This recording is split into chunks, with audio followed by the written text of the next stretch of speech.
এখানে দেখা যায় গভর্নমেন্টের মধ্যে অনেকগুলো হচ্ছে এজেন্ট আছে, মানে গভর্নমেন্টের অনেক আমলার হচ্ছে বিভিন্ন কোম্পানির এজেন্ট হিসেবে হচ্ছে এখানে পারপাস সার্ভ করে।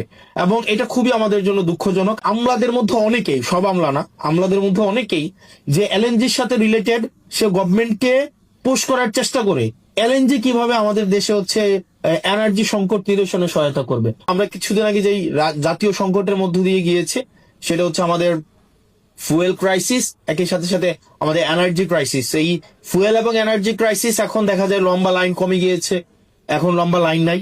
তবে এটা এটা থেকে আশাবাদী হওয়ার কোনো কারণ নাই, কারণ আমাদের ফুয়েল ডিপেন্ডেন্সিটা যদি আমরা দেখি, আমাদের ফুয়েল ডিপেন্ডেন্সিটা ইম্পোর্ট বেসড, এবং আমাদের দেখা যায় গ্যাস থেকে আমরা হচ্ছে 43% হচ্ছে আমরা ফুয়েল পাই, এনার্জি পাই। আমরা গ্যাস থেকে সেটা 43% পাই, এবং গ্যাসের যেই বেশিরভাগ আমাদের এলএনজি কিন্তু হয় কাতার থেকে। এখন এই কাতারের এলএনজি আমাদের প্রত্যেকদিন প্রায় 4000 MFCFD হচ্ছে আমাদের গ্যাস লাগে প্রত্যেকদিন, 4000 million meter cubic feet per day. কিন্তু দেখা যায় আমাদের হচ্ছে এই ডোমেস্টিক আমাদের সোর্সিং করতে পারে আমরা 2000 MFCFD, আমাদের স্টিল 2000 শর্ট MFCFD। এখন এটাকে আমরা কাতার থেকে আনতে হয় অথবা ওমান থেকে আনতে হয়, ওমানও আবার সেটা কাতার থেকে কিনে। এখন দেখেন আমরা এই যে হেভিলি একটা ইম্পোর্ট ডিপেন্ডেন্ট একটা হচ্ছে আমরা ফুয়েলে গিয়ে আমাদের এনার্জি আমাদের সোর্স করতে হয়। এরপর দেখেন আমাদের প্রায় 21% আমাদের হচ্ছে এনার্জি আমরা সোর্স করি হচ্ছে আপনার ইয়া থেকে, আপনার এইচএফও থেকে, মানে হেভি ফুয়েল ওয়েল যে জায়গা থেকে আমাদের করতে হয়, আমাদের ডিজেল থেকে করতে হয়। অর্থাৎ এই যে ফার্নেস ওয়েল ডিপেন্ডেন্সি আমাদের কখনোই এনার্জি ইন্ডিপেন্ডেন্ট করবে না। তো এনার্জি ইন্ডিপেন্ডেন্ট না হইলে আমাদের যে প্রবলেমটা হবে, দেখা যায় আমাদের এই যে ইন্ডাস্ট্রিয়াল এবং কমার্শিয়াল আমাদের এনার্জি অনেক ক্রাইসিস আছে। ইন্ডাস্ট্রি এবং কমার্শিয়াল এনার্জি ক্রাইসিসের কারণে আমাদের হচ্ছে বিজনেস বার্জিয়ন হচ্ছে না, বিজনেস বাড়ে না। আমাদের এখানে দেখা যায় প্রচুর পরিমাণ আমাদের লোডশেডিং এর কারণে আমাদের বড় বড় প্রতিষ্ঠানগুলা প্রত্যেক বছর ক্রাইসিসের মধ্য দিয়ে যেতে হয়। তো সেই জন্য আপনি যদি আমাদের আশেপাশের দেশগুলোতে দেখেন, ইন্ডিয়াতে যদি দেখেন, তারা কিন্তু আপনার এনার্জি সোর্সকে ডাইভার্সিফাই করতে পারছে, এখন রিনিউয়েবলসে চলে গেছে।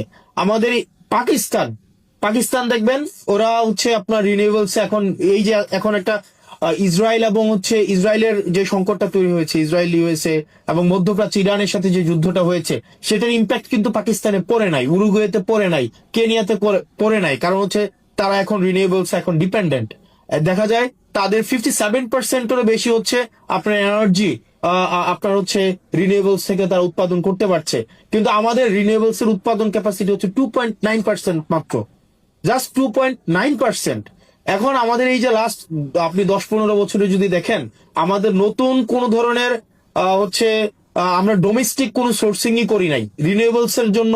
আমাদের একটার পর একটা পাওয়ার প্ল্যান্ট দিয়ে গেছে, কিন্তু এগুলা থেকে হচ্ছে আমরা সোর্স করতে পারি নাই। তো সেটার জন্য আমরা বলবো যে সুদূর প্রসারে আমাদের পরিকল্পনার ঘাটতি ছিল।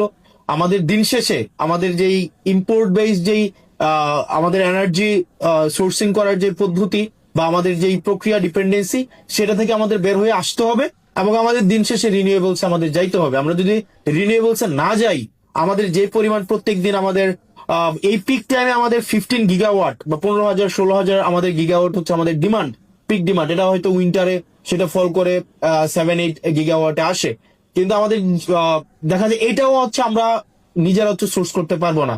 আমরা যদি প্রত্যেক বছর এই ধরনের এই যে ক্রাইসিসটা এখন তৈরি হয়েছে, এই ক্রাইসিস কিন্তু এটা মানে ইমিডিয়েট সলিউশন হবে বলে বোধ হচ্ছে না।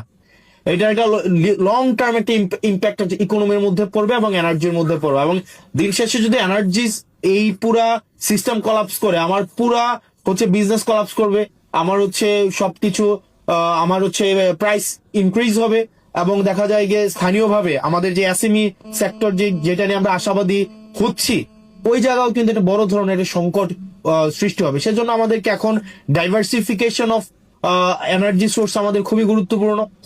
আমাদেরকে সিসমিক হচ্ছে সার্ভের মধ্য দিয়ে আমাদের অফশোরে অনশোরে হচ্ছে আমাদের হচ্ছে আমাদের গ্যাসের যেই সংকট, আমরা প্রত্যেকদিন গ্যাসের সংকট সমাধানে আমাদের সিসমিক সার্ভে করা গুরুত্বপূর্ণ। মায়ানমার সেই জায়গায় সফল হয়েছে, ইন্ডিয়া সেই জায়গায় সফল হয়েছে। আমাদের যে এফএসআরইউ গুলো রয়েছে, আমাদের ল্যান্ড বেসড এফএসআরইউ করা যায় কিনা সেই জায়গায় আমাদের হচ্ছে দৃষ্টি দেওয়া উচিত। তবে আমি লাস্ট কিছুদিন জ্বালানি বিষয়ক, আমি একটা কমিটিতে আছি, জাতীয় জ্বালানি বিষয়ক কমিটি, সেই জায়গায় দেখলাম মূলত বিশেষ করে আমলাদের মধ্যে অনেকেই, সব আমলা না, আমলাদের মধ্যে অনেকেই যে এলএনজির সাথে রিলেটেড সে গভর্নমেন্টকে পুশ করার চেষ্টা করে এলএনজি কিভাবে আমাদের দেশে হচ্ছে এনার্জি সংকট নিরসনে সহায়তা করবে। কারণ এলএনজি কোম্পানিগুলো তারা ইম্পোর্ট করে, মানে হচ্ছে ইনভেস্ট করে, এবং দেখা যায় রিটায়ারমেন্টের পরে দেখা যায় ওই আমলা ওই এলএনজি কোম্পানির কোন একটা অ্যাডভাইজরি হচ্ছে চাকরি বাকরি করে বা কোন একটা পোস্টে যায়। আবার যে হচ্ছে এইচএফও নিয়ে কাজ করে সে দেখা যায় গভর্নমেন্টকে পুশ করে, পলিসিতে পুশ করে যে আমাদের হেভি ফুয়েল অয়েল গুলা যদি আমরা ইম্পোর্ট করি বেশি বেশি, সেটা কিভাবে আমাদের এনার্জি ক্রাইসিসকে সলভ করবে। আমাদের দেখা যায় যে ডিজেল নিয়ে কাজ করে সে গভর্নমেন্টকে পুশ করে কেমনি ডিজেলকে হচ্ছে আপনার যদি গভর্নমেন্ট ডিজেল বিভিন্ন জায়গা থেকে কিনে, স্পট মার্কেট থেকে কিনে, এখানে দেখা যায় গভর্নমেন্টের মধ্যে অনেকগুলো হচ্ছে এজেন্ট আছে, মানে গভর্নমেন্টের অনেক আমলার হচ্ছে বিভিন্ন কোম্পানির এজেন্ট হিসেবে হচ্ছে এখানে পারপাস সার্ভ করে। এবং এটা খুবই আমাদের জন্য দুঃখজনক। আমাদের আমলাদের মধ্যে অনেকেই, সব আমলা না, অনেক আমলা হচ্ছে দেশপ্রেমিক, অনেকরা হচ্ছে স্যাক্রিফাইসিং, কিন্তু অনেক আমলাও আছে তারা সরকারি চাকরির এই ট্যাগটাকে ব্যবহার করে বেসিকলি বিভিন্ন কোম্পানির পারপাস সার্ভ করে, এবং গভর্নমেন্টের পলিসিতে তারা তাদের ব্যক্তিগত এজেন্ডাকে পিনাট্রেট করার চেষ্টা করে। তো সেই জায়গা থেকে আমরা যদি এনার্জিতে ডিপেন্ডেন্ট হইতে চাই, আমাদের বিভিন্ন স্টেক হোল্ডারদেরকে নিয়ে আমাদের অবশ্যই আমাদেরকে রিনিউয়েবলস এর মধ্যে যাইতে হবে। রিনিউয়েবলস এর মধ্যে যদি আমরা যাইতে পারি তাইলে হচ্ছে আমরা যদি এটাকে ডাইভার্সিফাই করতে পারি, আমাদের অ্যাটলিস্ট 7 গিগাওয়াট থেকে 9 গিগাওয়াটে আমরা যদি এটাকে আপলিফট করতে পারি, তাইলে আমাদের যেই মানে ইন জেনারেল যে ডিমান্ড আমাদের প্রত্যেক বছর থাকে এটাকে আমাদের মিট করা অনেক বেশি সহজ হবে।